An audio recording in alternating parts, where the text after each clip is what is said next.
बिस्मिल्लाहिर्रहमानिर्रहीम। नाज़रीन अस्सलाम वालेकुम। मैं हूं आपका मेज़बान साबिर शाकिर वफाक दारुल इस्लामाबाद से कुछ ताज़ा तरीन इत्तलाआत और खबरें शेयर करते हैं। पाकिस्तान के हालात वाक़यात सूरत हाल कंट्रोल में नहीं है, वाक़तन नहीं है, क्योंकि अब एक और स्टेप उठाया गया है इमरान खान साहब के खिलाफ। और वो जो कदम उठाया गया उससे जाहिर ये होता है कि बातचीत बन नहीं पा रही और इमरान खान साहब काबू में नहीं आ रहे और इमरान खान साहब अपनी असूली मौक़िफ़ से पीछे हटने के लिए तैयार नहीं है। उन्हें अटक जेल में भी रख कर देख लिया, वहां पे सख्तियां भी करके देख ली और उनको एक ऐसे सेल में रखा गया जहां पे दहशत गर्दों को रखा जाता है और जहां पे जो मौत की काल कोठड़ी है वहां पे रखा गया। कैद तन्हाई में भी रखा गया और उनकी खुराक भी बंद की गई, सब कुछ किया गया। और उनकी जो छत थी वो टीन की थी और बारिश होती थी तो पानी टपकता था। कीड़े मकोड़े भी मौजूद थे उनके सेल में। और फिर जो उनका बाथरूम था वो भी वही बाथरूम था, वही कमरा था, दरमियान में एक छोटी सी दीवार थी और वहां पे भी कैमरे लगाए हुए थे। और इमरान खान साहब ने बता भी दिया। और जब अटक डिस्ट्रिक्ट सेशन जज अटक ने जेल का दौरा किया तो उन्होंने इस बात की तस्दीक भी कर दी कि वाकईतन इमरान खान साहब के साथ गैर इंसानी सलूक किया जा रहा था और जो जेल मैनुअल के मुताबिक जो कैदियों के हकूक होते हैं वो हकूक भी पूरे नहीं किए जा रहे थे। अब वहां से अडयाला जेल उनको मुंतकिल किया जा चुका है तो उनको दोबारा से एंगेज किया गया। मोहम्मद अली दुरानी साहब पहले जो थे, एजाजुल हक साहब, वो बातचीत करते रहे और वो इमरान खान साहब से मुलाकातें करते रहे। जब इमरान खान साहब आज़ाद थे वो मिलिट्री स्टैब्लिशमेंट के साथ भी बातचीत करते रहे, मैसेजेस आते रहे, पैगाम रसानी होती रही, लेकिन बात आगे नहीं बढ़ सकी। और फिर उसके बाद अब जो नए मसालियतकार वो हैं दुरानी साहब, मोहम्मद अली दुरानी साहब, उनके साथ भी लंबी बातचीत चली और आर्मी चीफ और DGISI की मुलाकात प्रेसिडेंट अलवी से भी हुई, सदर ममलिकत से, और उनके साथ भी मामला आगे चलाने की कोशिश की गई। लेकिन जहां पे आके मामला रुक जाता है वो वहीं रुकता है जो पहले दिन से रुका हुआ था। और इस दौरान बहुत से मुकदमात भी हुए और FIRs भी हो गई हैं, 180 मुकदमात, वो सारी आपके सामने है। तोशाखाना में सजा भी हो गई, फिर अलकादर ट्रस्ट आ गया। अब जो है वो साइफर है, वहां पे स्पीडी ट्रायल का प्रोग्राम है कि स्पीडी ट्रायल किया जाए।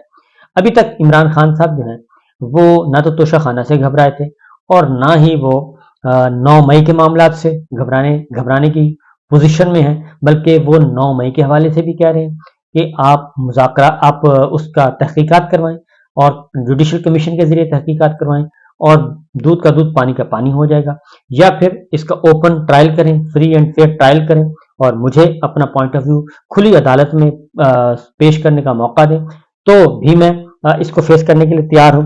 और वो बड़े 100% उनको यकीन है कि 9 मई के मामलात में पाकिस्तान तहरीक इंसाफ या इमरान खान साहब खुद मुलव्वस नहीं है।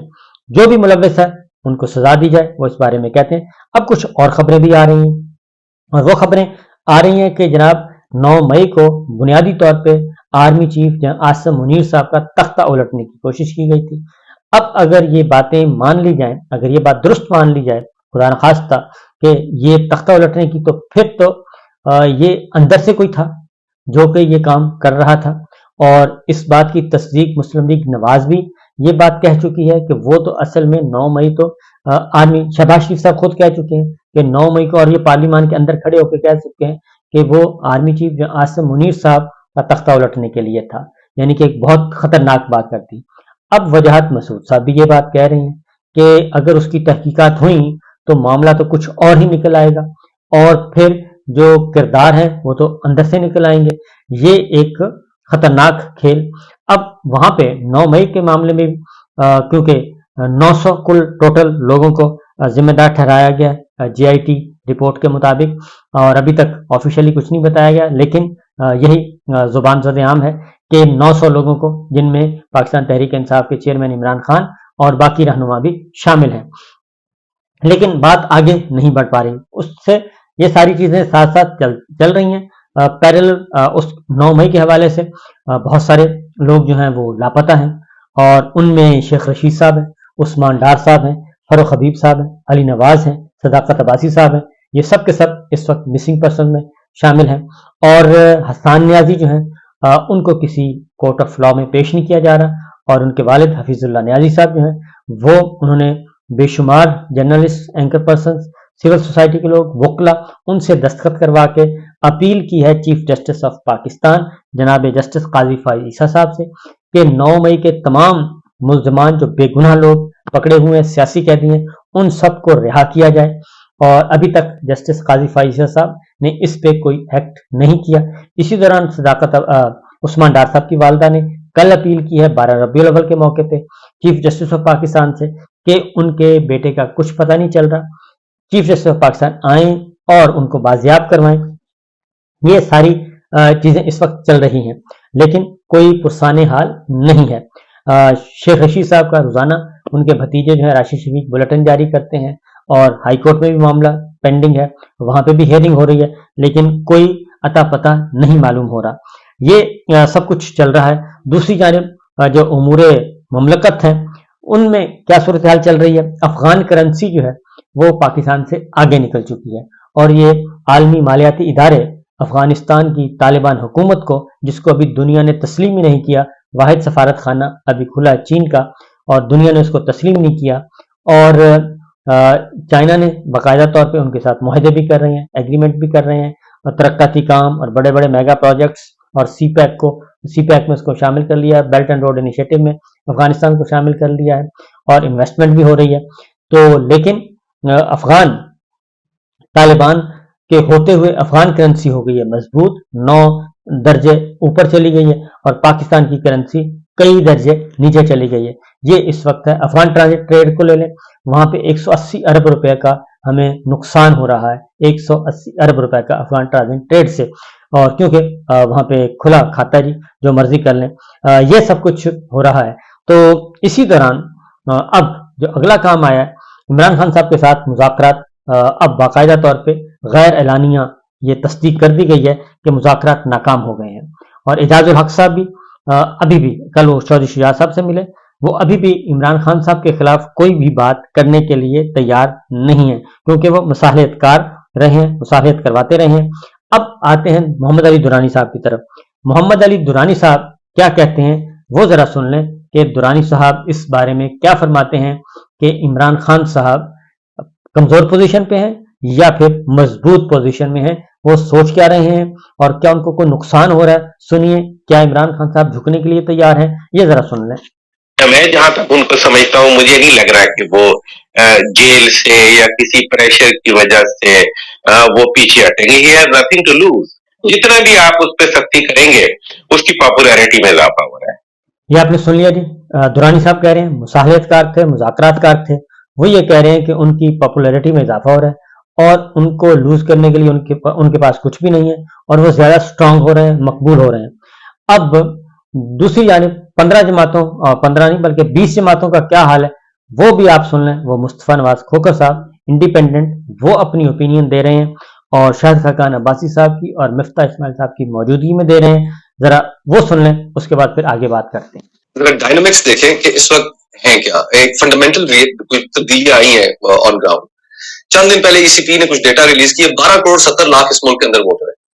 उस 12 करोड़ 70 लाख में से 5 करोड़ 70 लाख इस मुल्क में 35 साल से कम। 35 साल असल चैलेंज सबसे बड़ा वही है। अभी तकरीबन आधा वोटर है और उसमें से काफी मेजोरिटी पीटीआई की वोटर है। Keep that in mind. Exactly. अच्छा, अब इसमें जो बाकी दो पॉलिटिकल पार्टीज है, मेरे नुक्ता नजर में, मेरे ख्याल में, मेरे एनालिसिस में, पीएमएलएन हो गई या पीपल्स पार्टी हो गई या जमीयत उलमा सलाम हो गई या दीगर जमातें हो गई, उनकी कोई आउटरीच नहीं। 1% भी उस अंडर 35 वाला जो तबका है वो इन जमातों के साथ उसकी कोई होप नहीं है।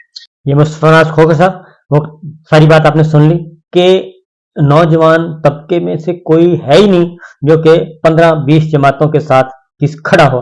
सब के सब खड़े हैं नौजवान, 5 करोड़ नौजवान वोटर, वो ज्यादा मेजॉरिटी, एक बहुत बड़ी मेजॉरिटी इमरान खान साहब के साथ खड़ी है।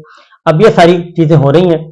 इस दौरान अब इमरान खान साहब को अंदर रखना है, जेल में रखना है और ये बातें अब जुबान ज़द आम है। मुख्तलिफ बंद कमरों में मीटिंग्स या इन कैमरा ब्रीफिंग्स होती हैं, मीटिंग्स होती हैं और खिताब किया जाता है, अफसरों से खिताब किया जाता है, दीगर लोगों से खिताब किया जाता है, ताजरों से मुलाकातें की जाती हैं। उसमें हमारे जो ताकतवर तरीन लोग हैं वो ये मैसेज कन्वे कर रहे हैं कि जनाब अब इमरान खान को आप भूल जाएं, इमरान खान का पत्ता साफ, उनका पत्ता काट दिया गया है। اس لیے آپ ان کو نہ آئیں. یہ ہر جگہ پہ یعنی کہ لاہور بھی، کراچی بھی، پشاور بھی، کوئٹہ بھی، جہاں جہاں وزٹ ہو چکا ہے وہاں یہ بات کر دی گئی ہے.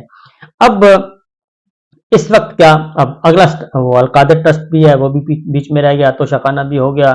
9 مئی ابھی تک پائپ لائن میں ہے. میں نے بتا دیا کہ 9 مئی کے حوالے سے کیا کیا ہو رہا ہے. اب جو لیٹسٹ ڈیولپمنٹ ہوئی ہے، کیونکہ عمران خان صاحب کی اب درخواست ضمانت لگی ہوئی ہے اور وہ ہے سائفر کیس میں. اور سائفر کیس میں بھی 1.5 مہینہ ہو گیا، 2 ہفتے کے 3 دفعہ چلان ہو چکا ہے، جوڈیشل ریمانڈ ہو چکا ہے 2 ہفتے کا 3 دفعہ.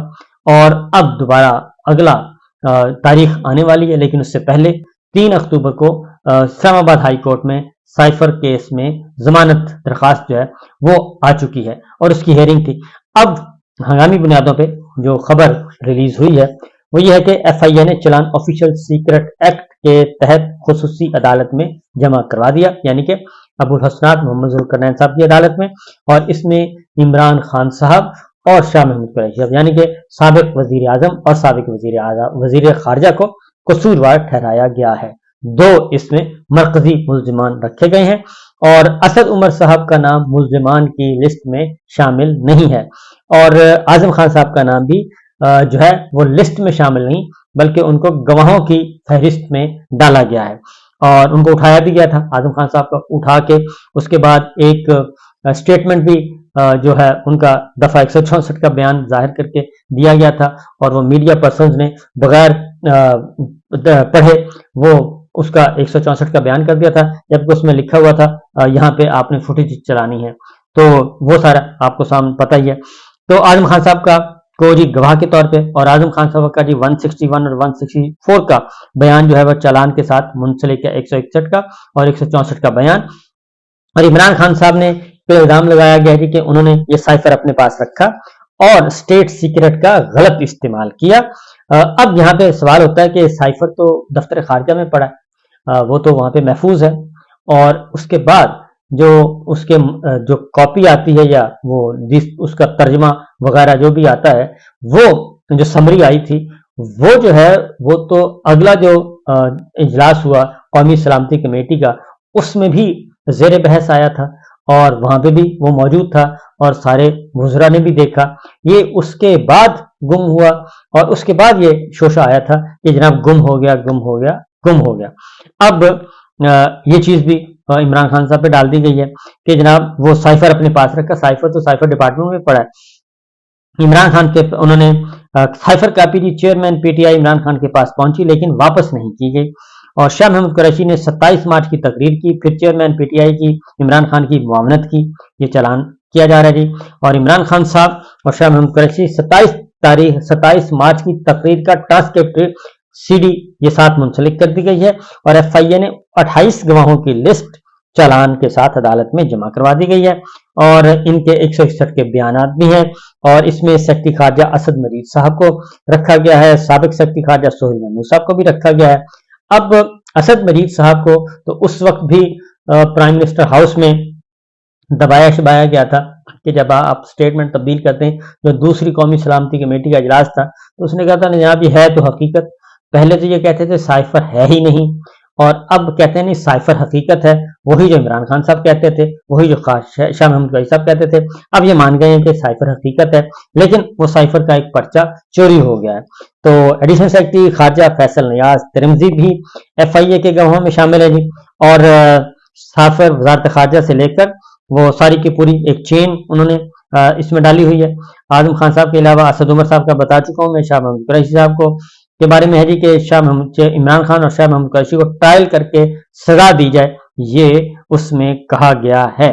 تو یہ سچویشن ہے، یہ ساری ہے جناب. اب وہ پیش کر دیا گیا، وہ اس لیے پیش کر دیا میں نے بتا دیا کہ درخواست ضمانت آنے والی ہے اور اس لیے اس سے پہلے یہ کام کیا گیا ہے تاکہ عمران خان صاحب کی ضمانت نہ ہو سکے اور وہ انہیں اندر ہی رکھا جائے. تو یہ معاملات اب تک چل رہے ہیں اور اس کے ساتھ ساتھ ایک اور بھی خبر آپ کو دیتے چلیں کیونکہ وہ رہ گئی تھی. بشیر میمن صاحب جن کے بارے میں بڑا شور و غوغا ہوتا تھا کسی زمانے میں، اور وہ بشیر میمن صاحب کہتے تھے مجھے عمران خان صاحب نے بلایا، مجھے پرنسپل سیکرٹری نے بلایا، مجھے دھمکایا گیا اور مجھے کہا گیا کہ جناب آپ فلاں کے خلاف غداری اور فلاں کے خلاف بغاوت اور یہ مقدمہ کریں، تو میں نے کہا کہ میں بالکل نہیں کر سکتا۔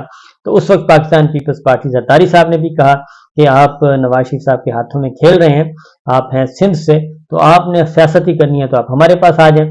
تو انہوں نے اس وقت نہیں مانا تھا، تو لہٰذا اب بشیر محمد صاحب باقاعدہ مسلم لیگ نون میں شامل ہو گئے، ظاہر کر دی ہیں اثاثہ انہوں نے پی ایم ایل این نے، اور اب وہ کنوینر ہیں استقبال کمیٹی کے۔ تو ہیں قواقب کچھ نظر آتے ہیں کچھ، یہ سارا کچھ چل رہا ہے جی۔ اس سے آپ اندازہ کر سکتے ہیں کہ کہاں کہاں کیسے کیسے انویسٹمنٹ ہوتی ہے۔ اجازت دیجیے، اللہ حافظ۔